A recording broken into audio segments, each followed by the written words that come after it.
raw, uncut, and unapologetic. Welcome to Men Talking Mindfulness with your hosts John McCaskill and Will Schneider.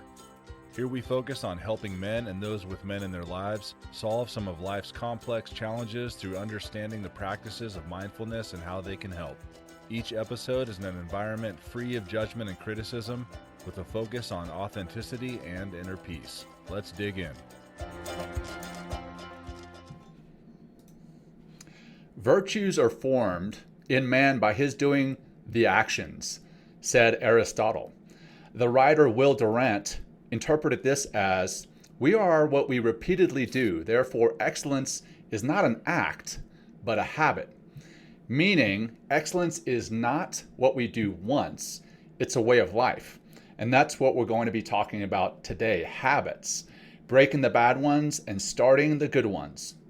Welcome to Men Talking Mindfulness, a show where we delve into the crossroads of mindfulness and masculinity, nurturing both health and prosperity for the modern man and for those with men in their lives. I'm John McCaskill, coming to you from Colorado Springs, and I'm joined by my co-host there, Will Schneider in New York City. Today, we have the privilege of featuring a remarkable individual, RJ Singh, who is not only a successful businessman, but also the founder of UltraHabits and an ultra-endurance athlete. RJ has a personal journey of overcoming chronic dysfunction that encompassed violence, crime, youth detention, jails, and chronic addiction. With the invaluable support of mentors and various frameworks, he embarked on a transformative path. Drawing from his own experiences, RJ developed a unique framework that empowered him to rebuild and refocus his mind, his body, and spirit, ultimately unlocking limitless possibilities.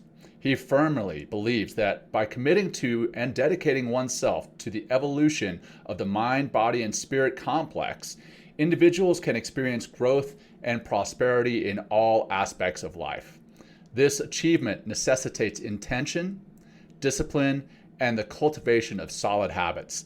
Get ready for a deep dive into habits, how they are created, how do we break the bad ones that don't serve us, and what it takes to stick with the ones that help us to develop that competitive advantage.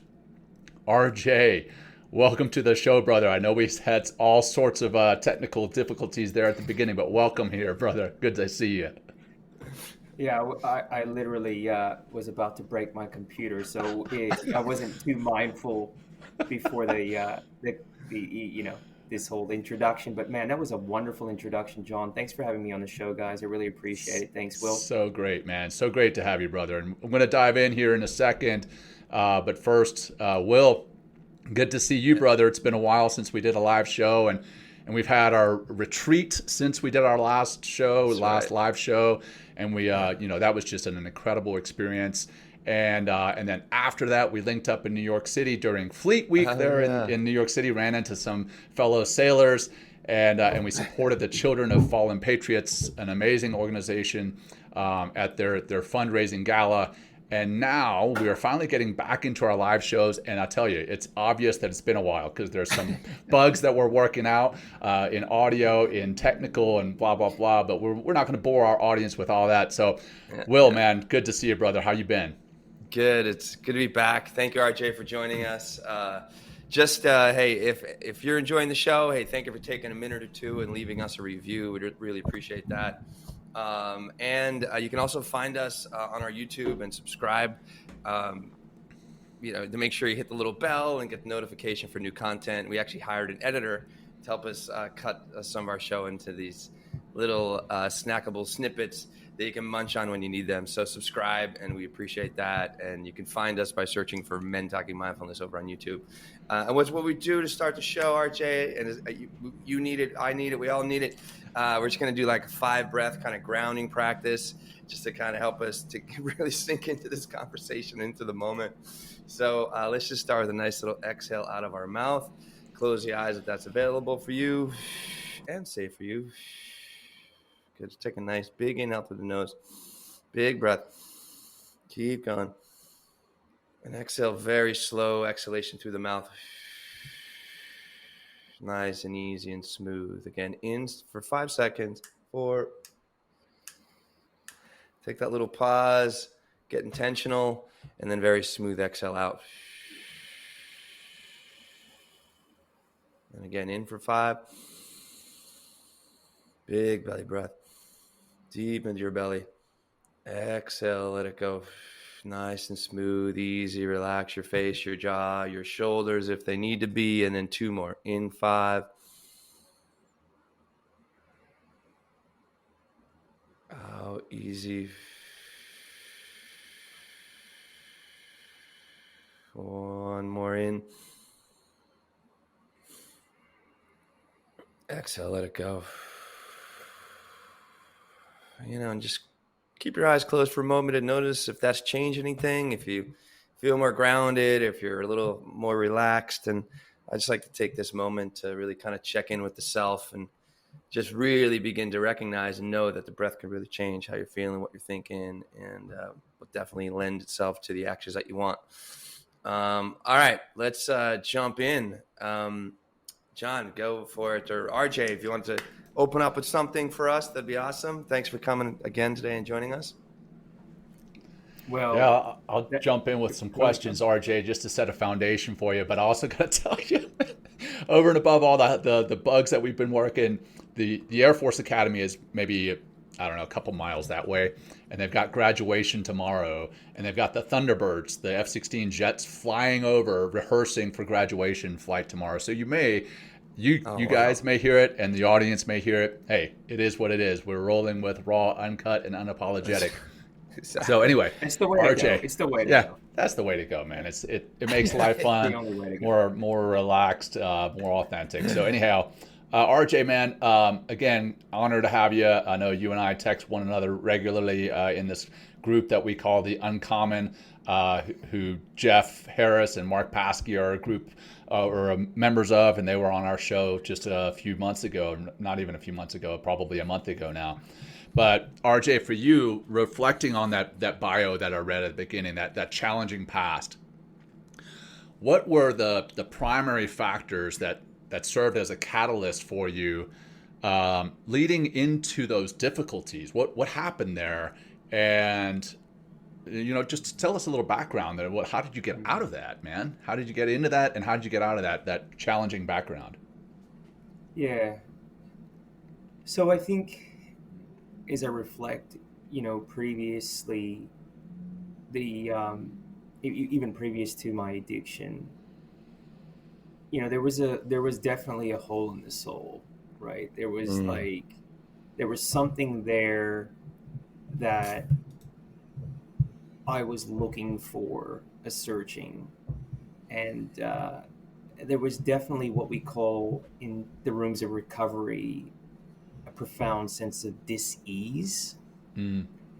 And that dis-ease, that uncomfortability, that yearning and searching took me to weird and horrible places, right? And I acted out, and I had signs of addiction even before I undertook any substances or alcohol.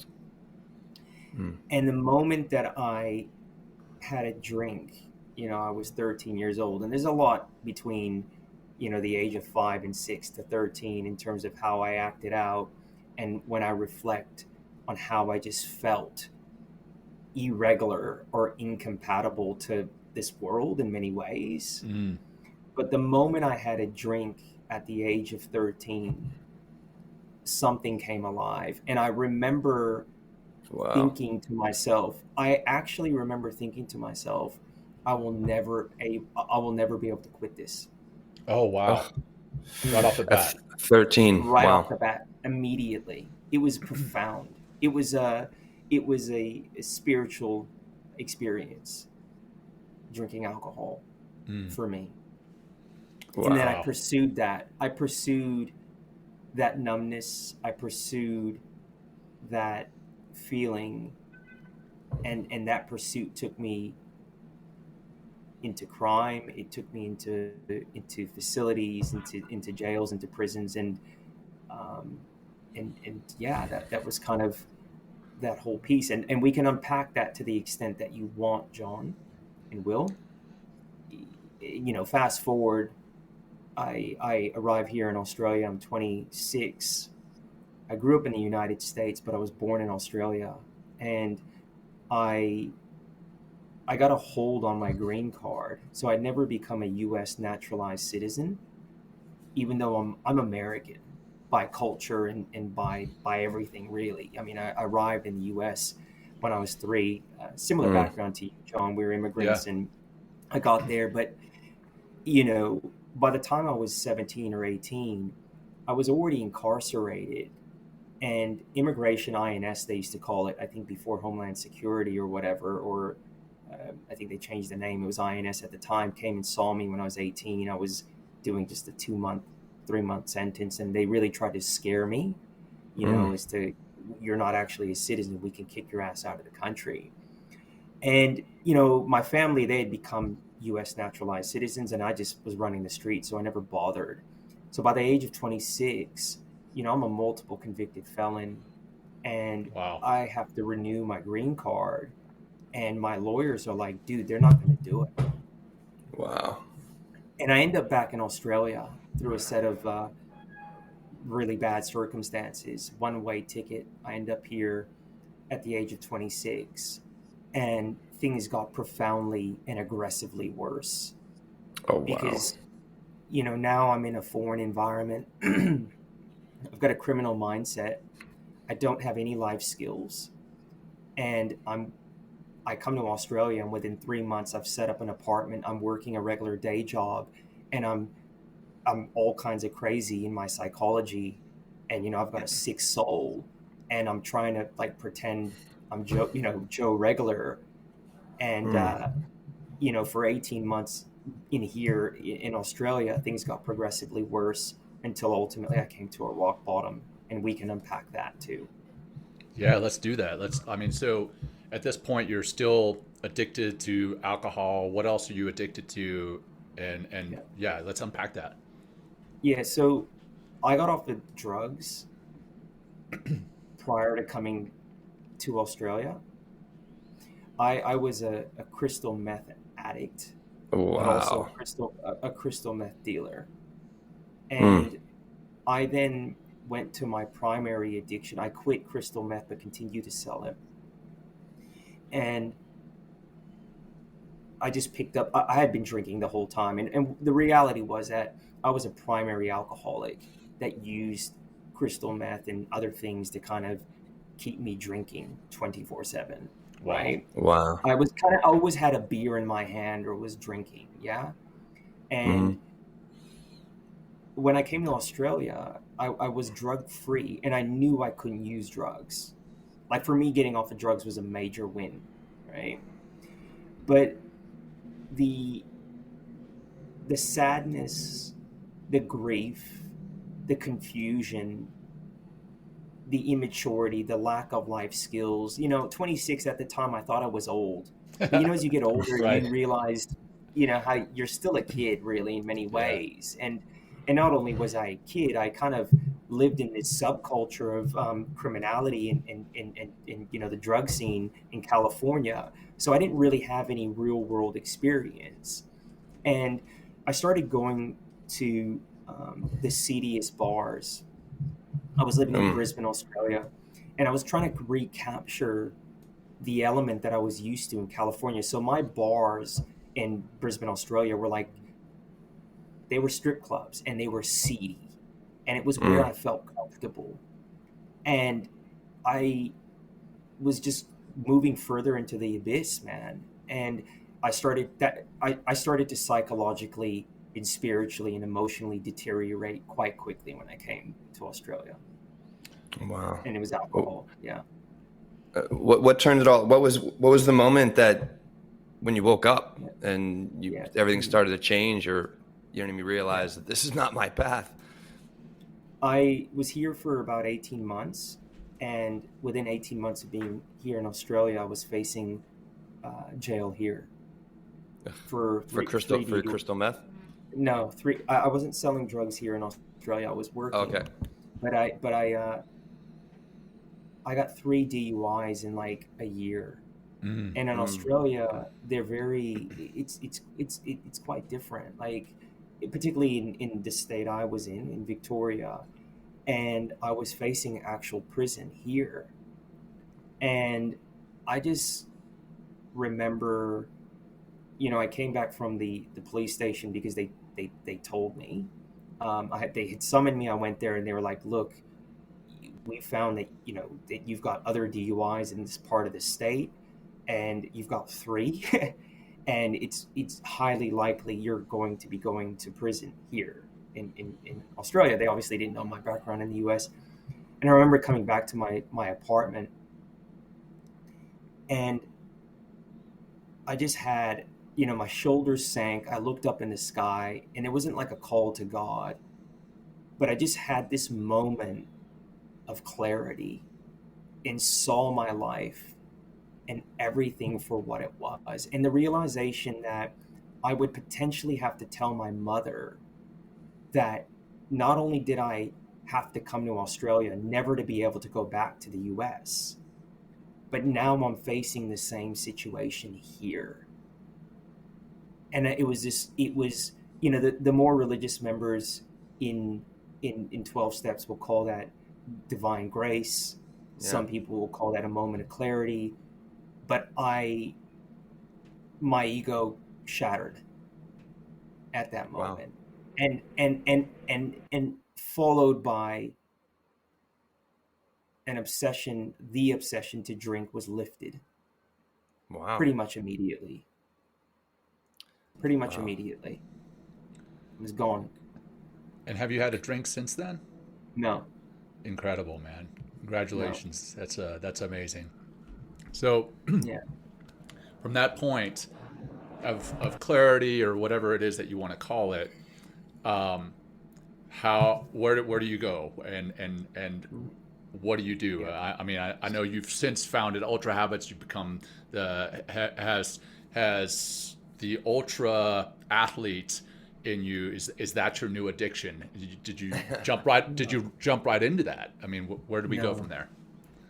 No, and that's a really good question. I mean, I think we have a lot of people in the ultra endurance community that don't get well, and they use it as an outlet, but they never really learn to sit still. And that's a whole nother piece, right? Yeah. But I'm glad I didn't go into ultra immediately. Running was a big part of early sobriety. I'm a good runner. I'm built for it. And, I ran a lot, particularly in the evenings, because that's when I would have drank, and I'd run just fucking crazy distances for someone that hadn't been running. Right now, I was still smoking like 40 cigarettes a day or whatever, right? Like, right. But to your question, I knew where to go to get sober. I had been exposed to 12-step recovery since I was 16. In the US, they're happy to put us in 12-step based recovery very early. And I grew up close to Oakland, California, and I had gone to a 12-step recovery center there when I was maybe 16, and again when I was 18, and again when I was 24. And so I went into 12-step recovery, and 2 things happened for me that I think really helped me this time stay sober. I went into 12-step recovery. I was ready, and I knew it worked. And there was a very strong character in this particular meeting I went to who was evangelic, quite controversial in the 12-step community here in Australia. But that was one thing. But I met a couple entrepreneurs, one in particular who was a young guy, and I was working as a sales rep in his company, and he had just moved across from being the CFO to being in the GM of commercial, like heading up the sales team. And for whatever reason, man, my last debacle, my last drunk, I had texted him about 4 or 5 a.m. on a Sunday morning, and he was new to the role, and I just quit. And I think it was like a cry for help. And he called me the next day. I think he called me on a Sunday. He told me I did it on a Saturday, but early morning he called me on a Sunday. He's like, look, let me give you a piece of advice. Don't make life-changing decisions when you're drunk at 4 or 5 in the morning. And that had been like a week or so before I had this come to Jesus moment, right? And so, you know, he and I had met around this time of me contemplating, you know, what I'm going to do with my life. And I told him everything. I told him this story that I'm telling you. And he believed that I had some strong capability, and he thought I was potentially like a superstar, right? But I just had no pathway to get there. And basically what he said to me, you know, we're sitting and having a coffee, and I paraphrase, like, you've got something special. You clean your shit up, you get sober, and I'll help you find greatness, right? Like that was it. And he was a natural teacher. Like he liked tough cases. Like there was a lot of, you know, we're still great friends now, but like he was a fixer. So in many ways, I think I tied into some of his dysfunction too, but it worked. You know what I mean? Like he liked the challenge of fixing people and taking things on. He was a natural teacher. He was young. It was weird. He had spent time in the San Francisco Bay Area where I grew up. He loved it there. You know, he was a 49ers fan. Like there was a whole lot of things that were really weird. So I think two things happened. Sorry for the long-winded answer. No. One, I had a pathway to get sober through 12-step, but here's someone offering me a pathway to become a successful human being. He's offering me a pathway to create a new identity. That was what I never had before. So whenever I went to a rehab or whenever I tried to get clean, I'd come out of those rehabs with no alternative path. And so the drug dealing life always called me back. I was addicted to that way of life more than, or just as much as drugs and alcohol, to be honest with you. So I think, these two things were really a catalyst for change. So your mentor who took you under his wing and helped you to get to where you are, at least get on the path to where you are. If you saw yourself as a mentor right now to our audience, I got two questions for you, RJ. If you had to tell our audience 2 to 3 things that someone must do to break a bad habit, what would those 2 to 3 things be? Yeah. I think, and this is the piece that you can't impart on someone. There has to be a fundamental willingness to do whatever it takes to shift. And no human being can create that for someone else. Right? Like no one can. And so let's start with the baseline of there is a willingness.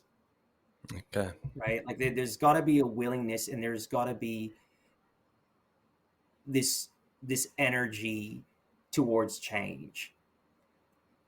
I would say that we have to get very clear on what or who our idealized self looks like. We have to become future orientated to the extent that who we want to become is stronger than who we are today. Wow, that's powerful. Thank you. Right? Like that has to be, because when we start to embark on that change, whatever change looks like for an individual, for me, physicality is the best and clearest pathway to personal transformation. What I mean by that is like fitness, right? Like there's so much there's existential pressure created when we go down a fitness journey, which requires us to change. You have to get up early. You have to prepare. You've got to develop discipline. It's a crucible. And that's why I like crucibles, because they create the pressure required to change. However, if you don't know, or you don't have an idealized self, if you don't know where the target is or where to aim and what you're moving towards, you won't sustain that path. So what happened for me is Matthew started to create an archetype of who I wanted to become, a successful business person. I started to see it and taste it and feel it. Like I knew I could get there. And I was willing, because I was so desperate in shifting my identity and how I saw myself and how others saw me.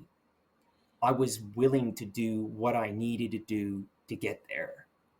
So I think the first step is to get clear on who are we and who do we want to become.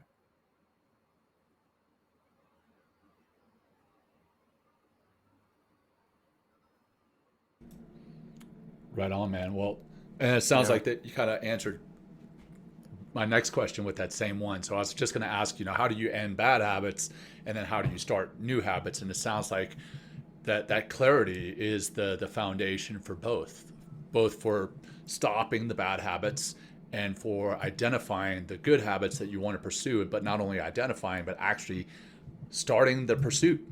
So I think that clarity is a great way to start. Go ahead, John. Our willpower will align with what we see as good.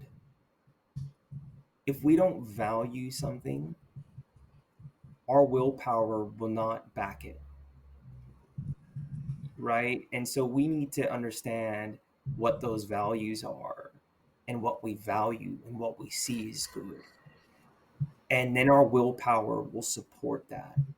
What will ultimately happen is when we're very clear on who we are and who we're becoming, we won't have to use willpower as much, right? But at the beginning, when we're commencing a change piece, there's a lot of willpower, and there's a lot of there's a lot of intentionality in terms of needing to shift from a suboptimal habit to a more beneficial habit. But ultimately, once you start to get on that path of moving towards your values and living your values, these micro habits and these shifts of habits from suboptimal to better habits, they're not as difficult. that path. I mean, that path becomes clearer, right? Not only is your mind clear, but the path becomes clear. And I've found that in my own life with what I'm doing now, and with what Will and I are doing.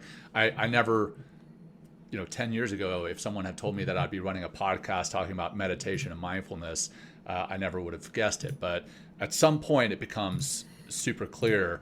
And Will, I think I can hear you clicking. Will's having some technical difficulties, and he's not feeling great either. So he's a champ, and he's here, man. He's powering through it. So we'll see if he comes back. But anyhow, that clarity, when you get clear of mind, that path opens up. So now let's talk about balance, man. With you having gone down that path, now you've got a clear mind, and you've somewhat got a clear path in mind. How do you get to where you start UltraHabits? And now that you've got UltraHabits going, being that ultra endurance athlete and a dedicated family man, I know that about you. I've seen your posts. I follow you on social media. You're a dedicated family man. How do you go from that sense of clarity, that place where you're at, that clear path, to finding UltraHabits, getting into the ultra endurance athlete, and then balancing those two between your family and your professional life? I guess balancing three: the UltraHabits, ultra endurance, and your personal life. Yeah. So like I was thinking about this last night. Like I sometimes I don't know how I do everything I do sometimes. Like I was kind of thinking about this yesterday. Like I'm like, oh, this is a bit weird, right? Like and I'm seem to be pretty well integrated. There wasn't a lot of balance initially on the journey of that initial sobriety piece. Like I was working my ass off, like, and it was good, right? Like it gave me a renewed sense of purpose. And I went back and studied. I did a really tough executive MBA program. It was like 4 years, and like I did all these different things, right? Started to run ultra marathons. When I finished my MBA, I took 6 months off, and then I started to look for a new crucible and decided that it should be physical. And I found ultra marathons, and I did that for religiously and competitively, and became sponsored for 2 to 3 years. And then I had a second child. So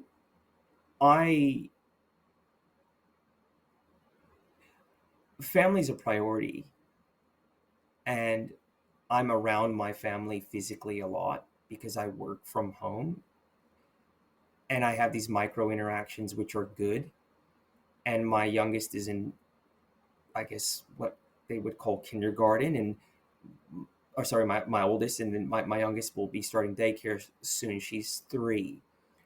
My wife is opening up a hair salon, so she's starting a business up here. We live in a kind of a mountain range, which is pretty isolated, and I'm starting a new business as well. I don't run ultras right now. And the reason I don't run ultras is because the amount of training required to compete removes me from the household. And I just don't have the energy required to be present and give my children and my wife the right energy. And a lot of addicts and a lot of people that are built like me will go over the edge, and they definitely can and will lose those in their lives.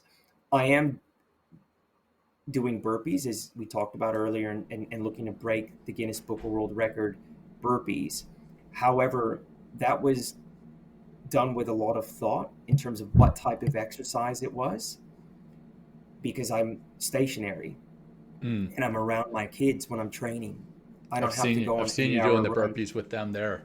Yeah, they're awesome. there, and it sucks. And I mean, there's a whole lot of reasons why I'm doing it. It's an exercise that you can do in a rehab, in a prison. I mean, there's a lot in that, and I needed to do something physical because I could start to see that I needed a new crucible, and it needed to be physical to kind of realign me. But I chose burpees, with great intention. So I guess to answer your question, I continually evaluate my life on a weekly basis. And you might talk to my wife and she may tell you I'm still crazy and I don't have it right. But mine too. Yeah, right. Like it's hard. It's not easy. But I can say this: I'm definitely not lopsided, and in all these pursuits I'm doing, as impulsive as I am, and I like to try new things and experiment. Ultimately, I stick to the things that really matter, and I'll let go of the things that aren't shifting the needle. And I make sure it comes together in a way where I'm spending time with my family and doing the things I need to be doing in terms of giving people the energy required in my life. Yeah.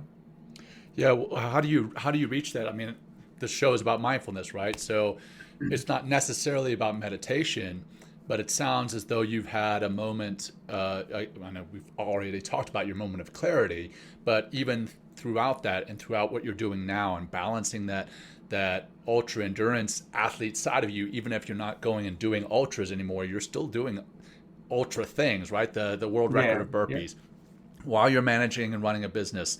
So you had to have practiced some level of mindfulness.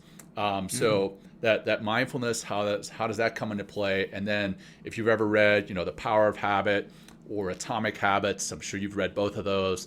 A lot of power comes with consistency when you're building those habits and starting small and kind of building that.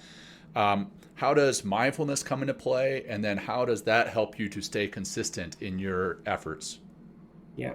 So I've, and you and I talked about this, when you had that moment with your daughter, when I think, you started getting upset with her or whatever, and you realized, she's just a baby, right? And Yeah, yeah. yeah, I've come back to meditation, and I was a meditator and with a formal practice, Tibetan practice, Tibetan Buddhism.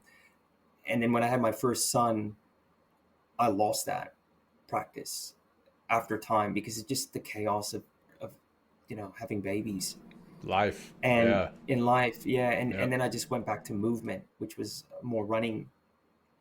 But recently, within the last 6 months, I've gotten back into meditation, and I find that evening meditation works for me. Even though I'm tired, it's when all the kids are down and there's no risk of disruption. I feel the risk of disruption doesn't do my practice well. Like if I'm sensing there could be disruption, so I have a formal I practice feel of you, brother. meditation. Do you know what I mean? Like I just get it, the man. Like when I wake up anticipation in the and morning. Yep. yeah, it's just the anticipate. And even when I'm meditating in the evening, my son will wake up. He'll come out for more food, and now I just incorporate that into the practice. So there is a formal practice back in my life, but in Nice. terms of how am I mindful in the grander sense, it's through weekly auditing. I reflect at the end of my week or at the beginning of my week on a Sunday as to how I'm really uh, operating, and I try to be objective. A lot of the times we think we're operating well. You can ask our wives; they'll tell you something differently. Like we think we're balanced and harmonious, and I'm screamed at the kids 5 minutes ago. I was off my head. Like reflecting on that. I do a daily journal, but reflecting on that weekly to see like, have I been giving my energies to the right things? Like living a mindful life, right? Like I think that's to your point. Like there's a mindfulness practice, but then there's a mindfulness that we can have in terms of how do we live? Are we like Right. aware? Are we sleep at the wheel, or are we actually awake, looking at our behavior and our conduct? And Yeah. for me, that's important. And I do that on a weekly basis, man. Yeah, no, I fully agree, man. Like what I always tell people when I talk about mindfulness and meditation, I say mindfulness doesn't necessarily have to be a meditation. You can eat a meal mindfully. You can work mindfully. You can have a conversation like we are having mindfully and live that mindful life. Mindfulness, in my opinion, and what I've found, is a way of living, and then you've got the formal practice. And those two can definitely supplement one another, but they don't have to be one and the same. So you're living that life mindfully, finding that balance. So here comes Will again. Here we go. Let's see if he's feeling any better. And how's it going, There Will? you Can you go. hear There us, you go, man? man. Yeah. Anyways, but the bugs continue. So anyway, rolling forward, man. So this mindfulness, and I know you're living that mindfulness as a family man, like we talked about. Um, Bringing that into UltraHabits. Tell us what UltraHabits is and how you incorporate mindfulness and habits in the corporate setting, and how you would encourage someone to bring both of those into the corporate setting. Yeah. So Ultra Habits is a culmination, aggregation of uh, being an ultra endurance athlete, being an executive, and being a person that lives a mindful, performance orientated life. Like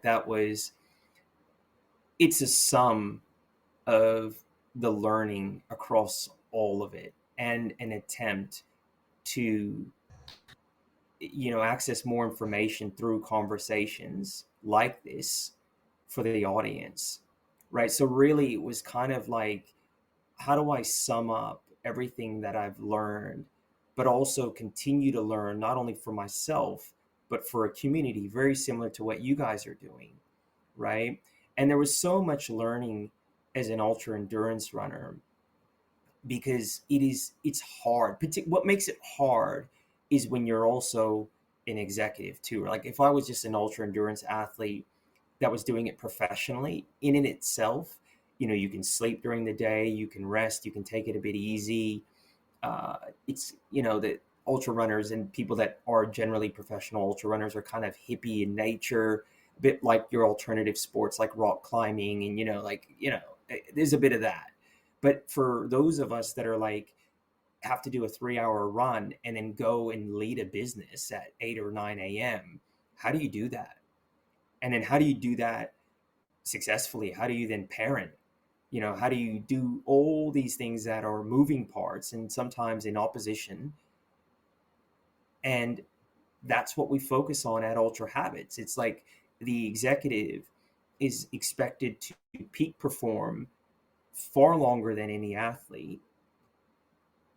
What information, what learnings in the form of, systems and habits and behaviors and attitudes can they incorporate to not only be successful in their business, but in their lives? Now, taking that, one step further, or I guess maybe not even one step further, tying it into this, I know one thing that really people struggle with in regards to habits is they convince themselves that they can't break the bad habits, or they convince themselves that they can't attain the good habits, right? They have this negative narrative in their minds. How do you change someone's narrative, whether it's through UltraHabits or just through your podcast or everything else that you're doing? How do you change that negative narrative in your mind or other people's minds so that they can start working towards this excellence? Yeah, so it's a really good question, John. So everyone has to bear their own cross, right? Like an external phenomena can't shift someone's narrative, in my view. An individual has to do the work to shift their own narrative, right? Like it has to be an intrinsic internal game. And that's why I like the concepts of crucibles. We have to create a test. We have to create something challenging enough that requires us to stretch to the extent that our values and our systems realign. And at first, it's a lot of willpower. Like we're going to be doing things that may not be natural in terms of what our narrative. But what starts to happen is as we do more and as we start to stretch, we start to tell ourselves, yes, we can. We start to have illustrative examples to ourselves that, yes, we can stretch and be successful. And that then starts to create and shift the narrative, right? So now we know, for instance, for me, I'm at a point where I knew I could do the burpees and I could attempt this world record, or, anything else that's challenging that I value enough. I know I can do it. And the reason I know I can do it is I've got enough illustrative examples in my life that when I work towards something and when I put in the work and I'm willing to do what's necessary, I will get there. It may not look the way I think it'll look. The path may not look and feel the way I thought it would look or feel, but history tells me. And that's how my narrative works. And the reason my narrative has become like it is, where historically it was crazy dysfunctional, and it still can be dysfunctional at times at any period in the day. But in the main, my narrative is moving me towards positivity. And that's because I've got the history there. I've got the runs on the board. I've proved to myself. We've got to prove to ourselves. And that's through doing. Right. And fully agree with you. And, I need to find a crucible. I've actually got my board up here on the side here, and it says, what's my next epic shit? Like, what's the next thing that I'm going to do that's epic, like that next crucible?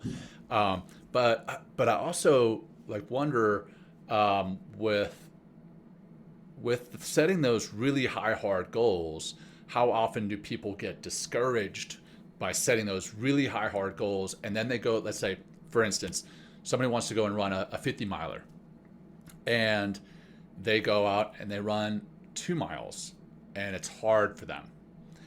And how do you get people past that initial struggle with the smaller chunks and convince them that, hey, those are just little stepping stones and they all add up?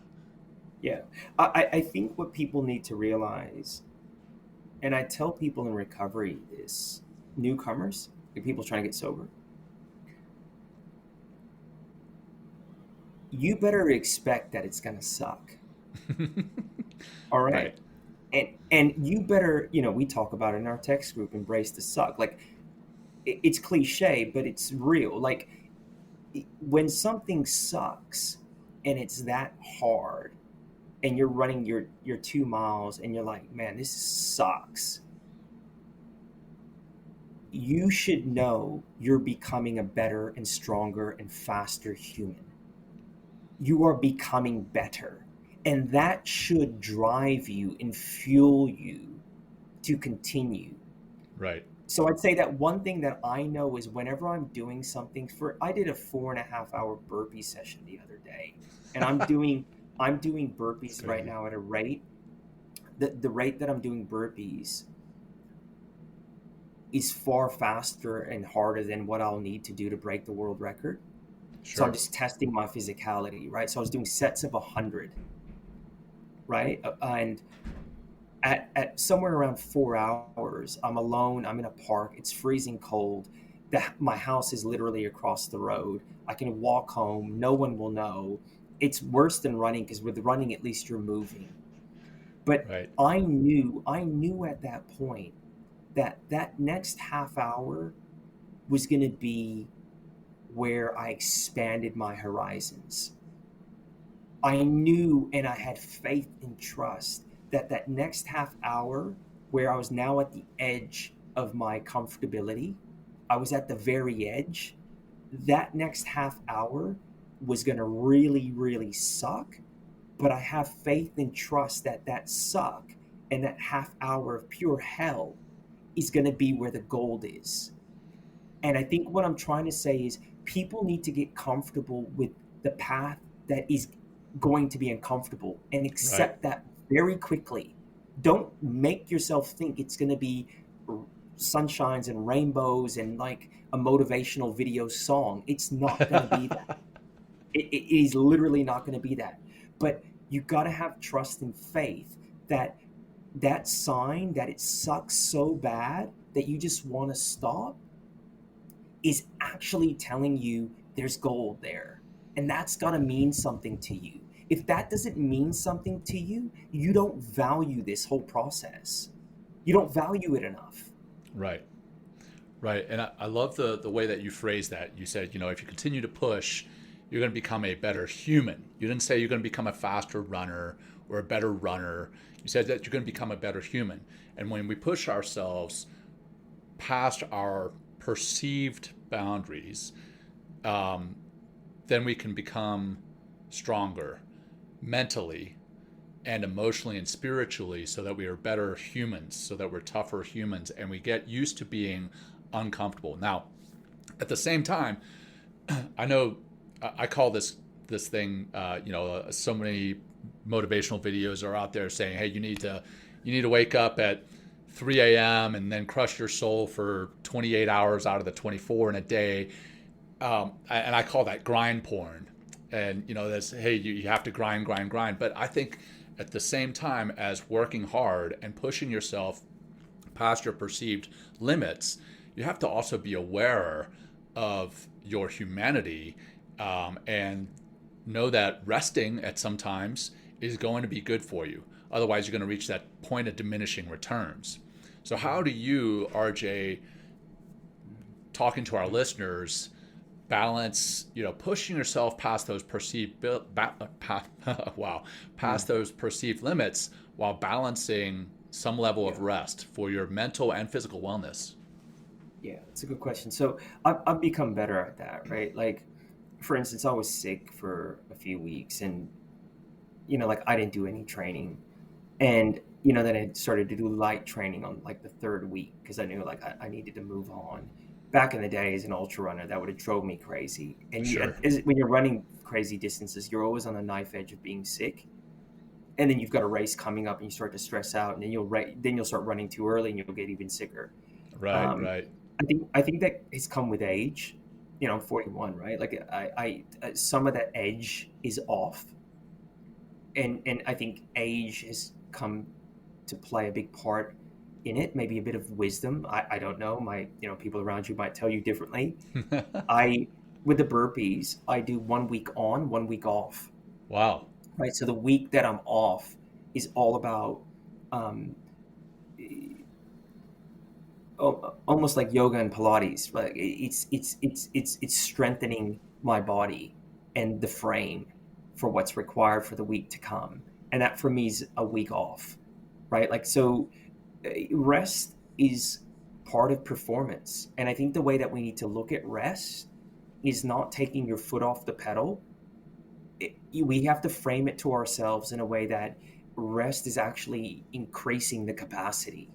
Right. And when you start to look at it that way, you shift the narrative, right? From like, oh shit, I'm not doing something, I'm being lazy, to no, I'm actually re-energizing and reinvigorating myself so that I can actually perform better in those moments. So I think reframing it, looking at it differently is important. And I think one of the good things is we are living in an era. Yes, there's still the grind culture out there, but there's a lot more research and there's a lot more discussion around the power of rest and energy management, which for me is huge. Oh, absolutely. Energy And management. uh, yeah, and I love that you brought in the fact that you're building your body, you're building your structure so that you can handle the load that you're going to put on it the following week. I recently got a study sent to me from a friend. The study was conducted at Microsoft, and now this is not a physical study, but it's a mental study. They assessed the level of stress in a mind of these individuals who had back to back to back to back Zoom calls throughout the day, which has become like the norm, right? So many people, when I jump on a Zoom call, people will jump on 2, 3, 4, 5 minutes late, and their typical excuse or typical reason is that they were just wrapping up a previous call. And in this study, it shows that the stress levels of those people who have back to back to back Zoom calls continues to escalate through the day. And with those stress levels, it becomes, you get a lack of fulfillment, a lack of focus, a lack of energy, and you reach those diminishing returns very quickly. So yes, your example is a body, but we're also doing the same things with our minds by pushing ourselves past these limits without taking the rest that we need, physically, the rest that we need mentally, emotionally, spiritually. But it sounds like I'm speaking out of both sides of my mouth here. I'm trying not to, and I'm trying to be clear. I may be failing, but we need to, yes, push ourselves past those perceived limits regularly. But as you said, RJ, with time, with experience, with wisdom, I think you also realize that you end up at some point getting those diminishing returns. And at that point, you need to take a step back and find out where you can implement rest, whether that's physical rest, by taking a week off, whether that's mental rest by taking 5-10 minutes in between Zoom calls, whether that's emotional, spiritual rest, whatever that looks like for you. But I also believe that is going to help you to live more mindfully and attain those moments of clarity that we come full circle back to what helped you to get onto the path that you're on now. If you had just been crushing yourself doing physical training while you were doing while you were drinking as heavily as you were, while you were dealing drugs, while you were using drugs, you may not have had those moments of clarity or that moment of clarity, or may not have even realized it. So I fully believe that there is that balance. You have to push yourself past the limits, but you also need to realize that there's a level of rest that you need physically, mentally, spiritually, and emotionally. Now I've gone on my long no. monologue there. I think that was that. I think that that's well informed, and it's being skillful, right? Like it's knowing when to sharpen the blade and when to put it in the scabbard, right? Like you Yep. can't be sharpening the blade, and you can't have your blade out all the time. Like when you have it Right. out, it has to have be meaningful and have impact. And I think that's 100% right on the money. I think that you see a lot of people in the ultra endurance community, and they do well, I think, for a time. Like I know people that are just time on feet. They're just doing 100-mile races every month or every other month. But the compounded time, I feel and believe, will have a massively negatively impact on everything, not only their body, but their time with the family and the things that matter. And we have to know what matters, and we have to Yep. value, like for instance, if I didn't have kids and a wife, and I was just doing business and running, I could probably go much harder with the running. I certainly could, actually. But I Sure. also know these long runs on Sundays, I come back tired, I come back grumpy. Do I want my kids to remember me that way? Do I also want them to resent running? Because Right. I don't want them to, right? Like, oh, dad goes, he comes back pissed off and tired, and my wife, and like, Sure.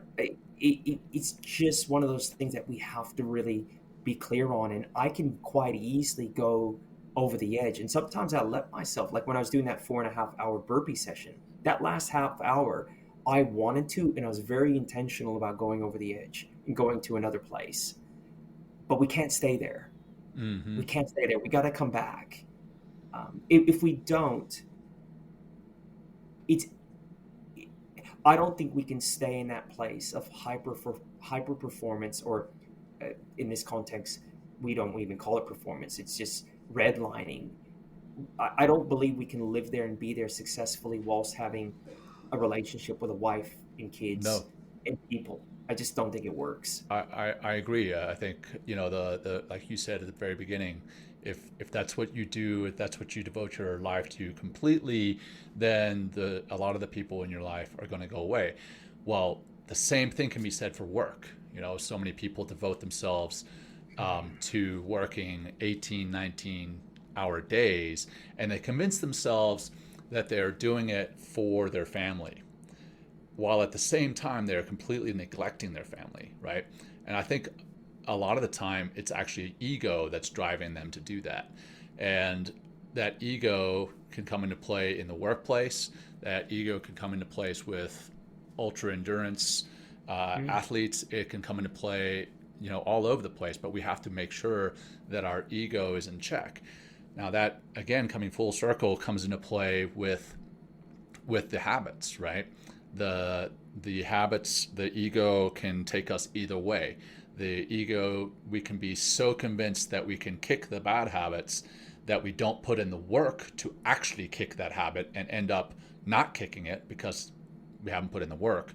Or vice versa, we have a negative ego, we have a very low self-esteem, and we never even try to kick the habit. We convince ourselves, well, I didn't do X, Y, or Z properly. I try to give up smoking 500 times. I try to go on a diet. I try to, I don't know, you name it.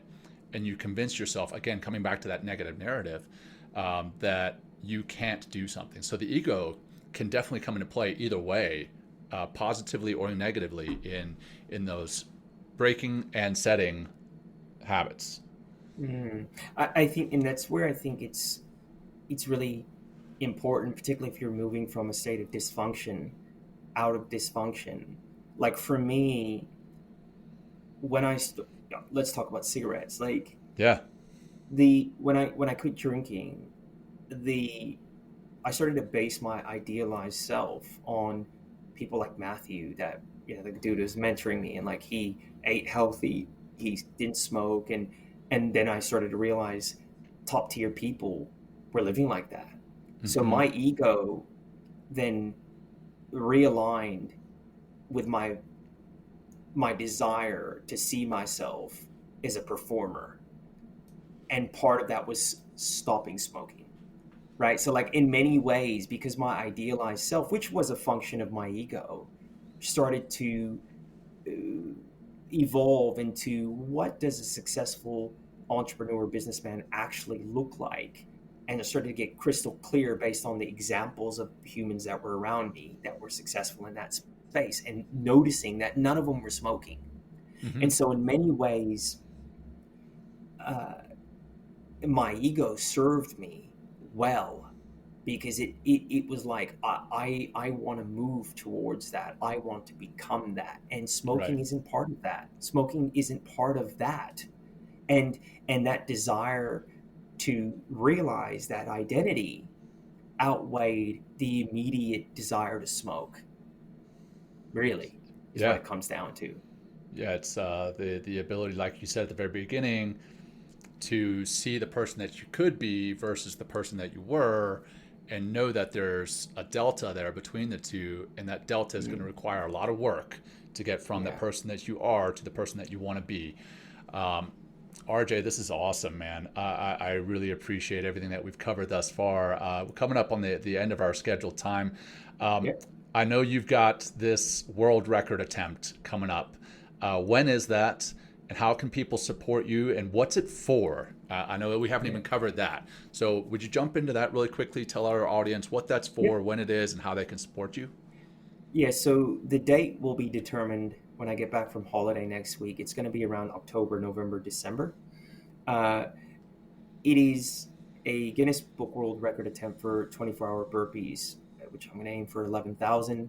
And we're trying to raise money for charity for Black Dog Institute, which is the only research institute here in Australia in the mental health space. So they are scientifically driven, and what they do is they research mental health, Black Dog Institute, and then they help implement programs across the country. And so this is an attempt not only for my own self, I suppose, elevating myself. It was born out of a bit of a patchy period I went through when we moved to this new state that we live in. It was kind of a lot of culminated change, a challenging period. It was a real cold time where I couldn't go outside, and I just started doing burpees. And then I realized that this was it. This was the new crucible, so to speak. And so I wanted to do it not only for myself, but to help benefit others in the mental health space. So I will be focusing on the date of the execution, probably announcing that sometime when I get back from holiday, mid-June. But the aim will be before the end of the calendar year. And it's in an attempt to break the Guinness Book of World Record for 24-hour burpees.